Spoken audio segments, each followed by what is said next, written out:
to Jonathan Taylor. Huge hole. He's at the 30. He's going to go. 10, 5, touchdown. Jonathan Taylor made a man miss the line of scrimmage and then runs it into pay dirt in a one-handed INT. Are you kidding me? Kenny Moore. What a play by Nyheim Hines.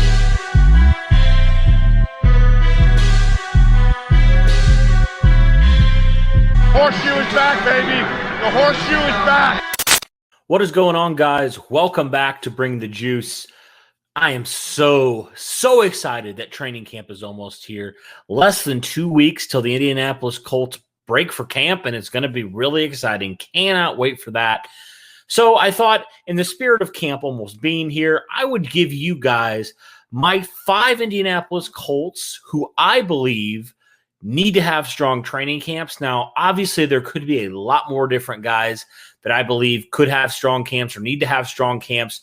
But for me, I feel like these 5 guys in particular, I really personally want to see have strong camps. And also for some of these guys, they really need to have strong camps. Some of these guys are entering contract years or near contract years. Some of these guys may not even make the roster if they don't have strong camps. So it's a good sprinkle of a little bit of everything. So without further ado, guys, let's get it. My number 5 guy here, and, I'm kind of going to go just in no particular order. So the 5th guy I have here is Komoko Turay.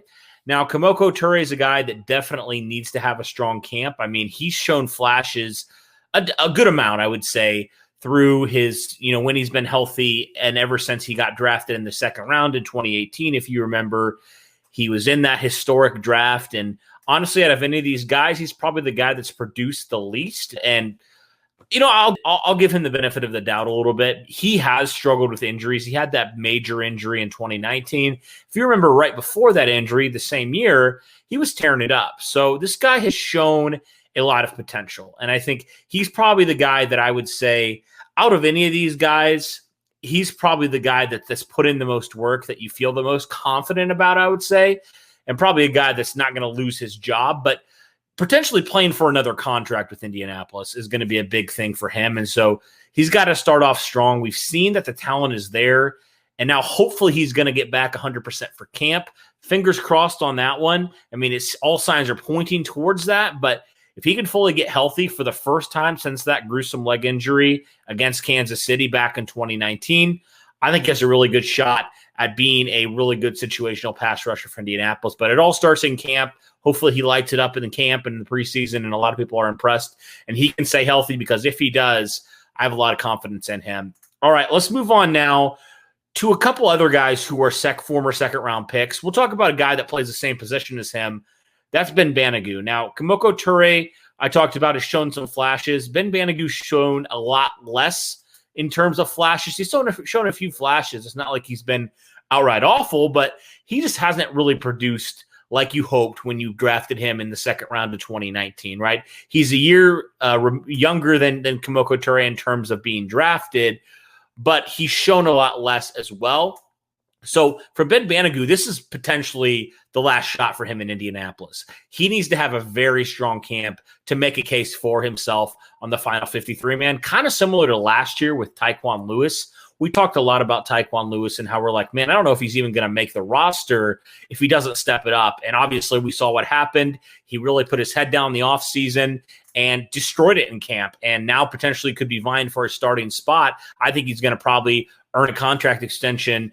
But when it comes to Banogu, he's kind of finding himself in a similar situation now, entering year 3, just like Tyquan Lewis was.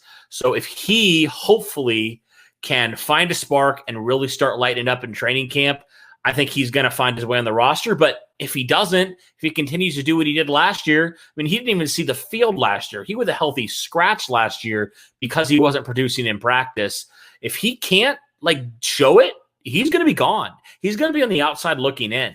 And we've talked about this to death up to this point about Ben Banogu. It seems like the easiest name to point to when you talk to guys that are kind of on the roster bubble, but he's a guy in particular that, especially with how crowded this defensive end room is, with bringing in Kwity Paye, potentially getting Dio back even later this season, on top of some of the guys you already brought back. It's a crowded room, and he's going to really have to prove his worth if he wants to stay with Indianapolis and make the final 53 man. So he is a number 2 guy here. My number 3 guy is another second-round pick, although he plays a little different position. Same draft as Ben Banogu in that 2019 draft. That's Rocky Sen. Now, Rocky Sen's seen a lot more action than Ben Banogu has, and even Komoko Turay because of the injury. But he's just had a lot of inconsistencies, right? The thing you'll notice with all these guys is the talent is there. It's just been a lot of inconsistencies. It's the same way with Rocky Sen. Started off week 1 of his rookie season, he was a starter, right? He basically has been a starter and played a significant amount of snaps ever since he was drafted. I mean, you drafted him really high in that second round, so you wanted to see him get action, and it's kind of been a mixed bag so far with him. He's had some really good moments, like the second half of 2019. He's had some not so good moments, a lot of 2020, right? So for Rocky Sen, now entering year 3, feel like this is kind of the year where you figure out, okay, is this guy like a potential long-term piece, or is he just a draft bust? And with Rocky Sen, it's kind of at a crossroads right now in his career with Indianapolis. He has a really good shot, though, to vie for that number 2 outside corner position alongside Xavier Rhodes. He's going to have competition, though. He's going to have guys like TJ Carey, guys like Isaiah Rodgers, guys like Marvell Tell, and a couple other guys as well vying for that spot. So it's not a guarantee for him. I don't think he's going to be outright cut like I think Banogu may be if he doesn't step it up, but I think he very well could be riding the bench if he does not step it up and play significantly better than he did in 2020. So he is my 3rd guy on the list. My 4th guy on the list is Sam Tevi. Now, Sam Tevi was brought over in free agency from the Los Angeles Chargers. He was the starting tackle there last year. Kind of a mixed bag. Wasn't that great for the Chargers, but the Colts bring him in. They feel like he has some untapped potentially, and he's going to have to fill in. He's going to have to compete, obviously, for that spot, but whoever wins that spot's going to have to fill in for a couple weeks, could be even a month or more, as Eric Fisher's on the mend from that Achilles injury he suffered. So it's not like he's going to have to be the full-time starter, but he's going to have to be serviceable. And he's going to have a strong camp for, I think, the fans, yes, to feel a little bit more confident, but also just for Carson Wentz and this Colts offense to feel confident that they don't have to worry about Sam Tevi on this offensive line. I mean, we saw last year when Anthony Costanzo and Braden Smith had to miss time, it was not pretty at all. And I feel like Tevi has a lot more upside than a Raven Clark or a Chaz Green, but how much more of an upside does he have? I think it's going to be a big question mark for him. Now, I think the Colts are going to do things like help him out, put a tight end on his side, help Chip, help him not be on an island against some of these good pass rushers. But also, he has to be a decent player as well. It can't all just be scheming it up, right? He has to perform decent. I think if he can do that, have a pretty strong training camp, it can make Colts fans and Carson Wentz collectively breathe a sigh of relief a little bit and be like, okay, we're going to be all right until Eric Fisher gets back. So he is the 4th guy on my list. The 5th guy on my list, now this is a little bit different. It's kind of a wild card one, and that's Mike Strachan. I love Mike Strachan. I love him from a physical aspect. And there's really a wide open competition right now for the number 5 and number 6 wide receiver spot. Now, if I was a betting man, I'd probably give that number 5 spot to Ashton Dulin because he's such a core special teams guy and he's made the roster because of that the last couple of years. I think he'll do that again. But that number 6 spot is very much up in the air, right? You have guys like Desmond Patman, guys like DeMichael Harris, guys like Tariq Black, who's an undrafted free agent. There's a couple guys that I think are going to be challenging Mike Strachan for that number 6 wide receiver position. I feel like from an upside standpoint, Mike Strachan blows everybody else out of the water because he was lighting it up at the D2 level, right? He was absolutely killing men at the D2 level, but D2 to the NFL is a big leap. So how much is he going to have to wait? How much is he going to have to be refined? I could see him either making the roster or being a practice squad guy, but I think he's so talented that if he goes and has a strong camp, he's already been working out with Carson Wentz in the offseason, building that chemistry. If he can really show out in training camp, I think he has a good shot to make this roster and potentially, who knows? I mean, there's a lot of unknowns with the wide receiver position. Maybe he eventually cracks the starting lineup. He's got the talent.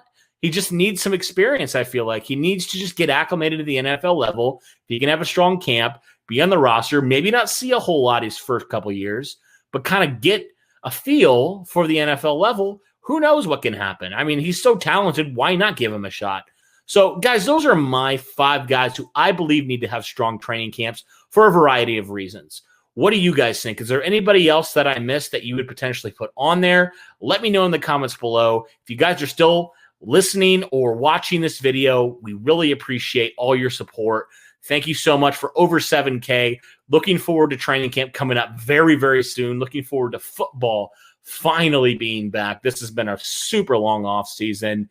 Thank you guys so much for tuning in. And as always, go Colts.